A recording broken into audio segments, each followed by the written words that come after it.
A gajeren labarinmu na yau, zan san faco muku wani labari ne akan wasu mutane da ke cikin motar kasuwa za su tafi wani gari. Tafiya ta yi tafiya ake ba gaggautawa. Kwatsam daga cikin waɗannan mutane, wani kawai sai karkata mazaunansa, aiko sai ya sauma gurɓatar iska. Jim kaɗan da faruwar wani al'amari, gaba ɗaya al'ummar cikin mota suka ɗimautu. Gaskiya irin wannan da dace ba jama'a. Ya za a yi kawai mutum ka yi irin wannan al'amari a cikin mutane saboda Allah. Wannan ai da shiga haƙƙi a ciki. Haka dai kowa ya ta ƙorafi dangane da wannan al'amari da aka bunka. Jim kaɗan bayan tarzomar ta lafa, komai ya dawo daidai. Aka ci gaba da tafiya. To ai kuwa Allah da tafiya ta yi tafiya. Tafiya ake ba gaggautawa. Kun san tarihi an ce kan maimaita kansa. Ai kuwa sai tarihi ya maimaitu. Inna lillahi wa inna ilaihi raji'un.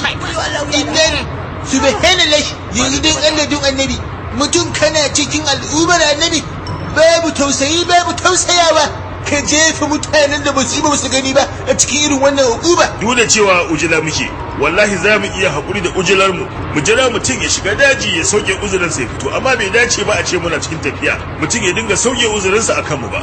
Akwai wani tsoho da yake kusa da wani karamin yaro, kai ka ce tafiyarsu ɗaya, amma sai dai furcin tsohon a daidai wannan lokaci ya tabbatar da cewa kowa tafiyarsa daban, yayin da ya kafta wa yaron rakwashi a tsakar ka.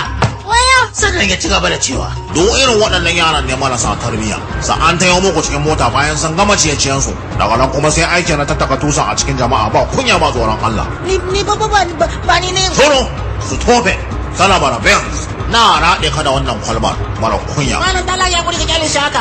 Ai wannan nan kwashi daga dasa masa inda a ce shi yake yi, to da yanzu ka sa su burbudo wacce za ta shege mu gaba daya cikin motar nan. Shi kenan daga nan ma dai aka sake samu ta zo ta lafa. Kowa ya dawo hayyacinsa. Aka ci gaba da tafiya, wasu ma har sun samu sa'ada sun fara bacci. Ai kuwa sai wa'adin barcin su ya zo ƙarshe, yayin da aka sambulo sabuwa fil wacce ta dama magabatan da ta shanye. Habawa, dama direba baya dakata tasu. Ai kuwa sai da direba ya ci birki, ya buɗe kofar mota ya fice a guje. Yan cikin mota suka shiga ɗimuwa.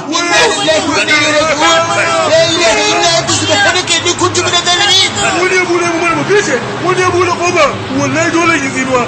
Allah ana tsine. Shi ko wannan tsoho yana zaune a rungume kwalbarsa, ya da kai gefe kalli wannan yaro. Nan take sake kafta masa wani rakwashin, sai da waje ya amsa. Na fara kana na gaya muku, wannan yaron wallahi yake wannan tusa. Mara kunya kawai mara mutunci. Tun na zo kawai kana ta rage ta mutane a cikin mota. Haba da Allah. Mara kunya kawai. Nan ko ya sake dasawa yaro rankwashi.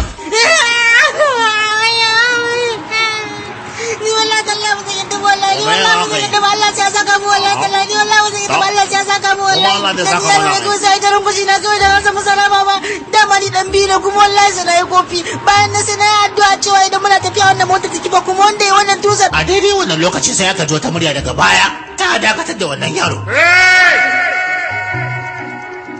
Kowa ya juya ya kalli wannan mutumin ya ɓata rai, ya yada kansa gefe.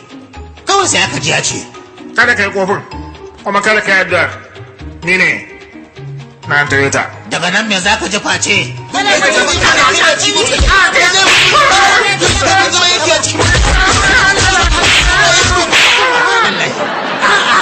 Kai to kun ne ji makomar wannan mutumi. Da fatan kun ji daɗin wannan gajeren labari wanda muka samu gudunmuwarsa daga Samiha Same. Mun ko gode.